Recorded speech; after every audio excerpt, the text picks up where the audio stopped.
नमस्कार. तर हा एक लेख मला सुचला, तो मी लिहून काढला. ह्याचं नाव आहे असेही लग्न. असेही लग्न. तर हा लेख असा माझा. बऱ्याच प्राण्यांची नावे माणसाच्या आडनावात येतात हे आपणच माहीत आहे. उदाहरणार्थ लांडगे, कोल्हे, अस्वले, बोकडे, वाघ अशा आडनावाची माणसं आहेतच. आता बिबटे हे आडनाव देखील प्रचलित आहे. बिबटे नाही, बिबटे नाही, मध्ये ब नाही, मध्ये प आहे. ब घातलं तर ते बिबटे होईल. जे सध्या बिबट्यांचा काळ आहे, सगळीकडे बिबटे दिसायला लागलेत. तो बिबट्या नाही. वनरक्षक त्या बिबट्यांची धरपकड करीत आहेत.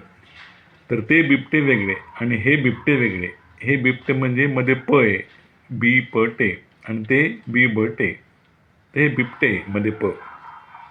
तर असो, एका ठिकाणी एक रिटायर्ड गृहस्थ होते. त्यांचं आडनाव होतं वाघ. त्यांनी आपल्या मुलीसाठी एक मुलगा पाहिला. त्या मुलाचं आडनाव होतं बिबटे. पुन्हा तेच सांगणं, मध्ये प आहे, ब नाही, बिबटे. मग लग्न वगैरे जमलं, तारीख निघाली, सगळं फिक्स झालं. पत्रिका सगळीकडे गेल्या. पत्रिका बारकाईने पाहिली. बिबटेऐवजी चुकून बिबटे होऊ नये याची काळजी घेतली, नाहीतर नसलेलं हसं.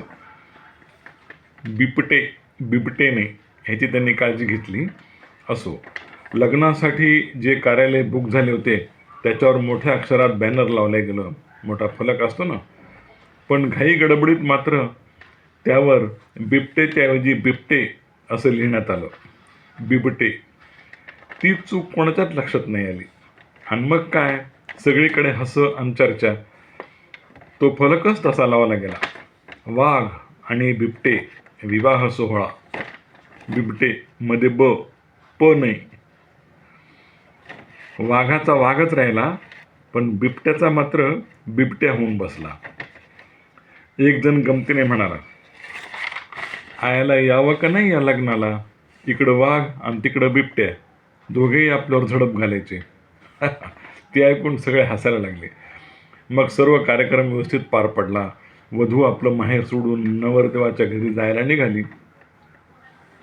लग्नानंतर नेहमीप्रमाणे रडारड झाली.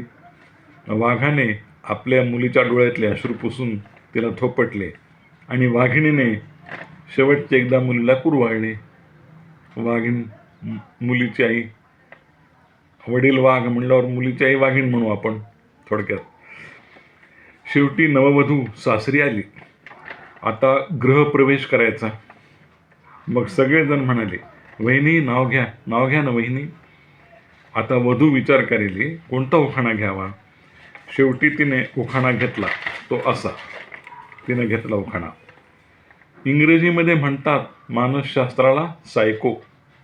इंग्रजीमध्ये म्हणतात मानसशास्त्राला सायको.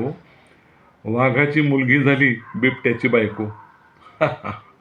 या उखाण्याला सर्वांनी टाळ्या वाजवल्या आणि वाघिणीचे छान स्वागत झाले. म्हणजे पहा, असेही लग्न होते. येस.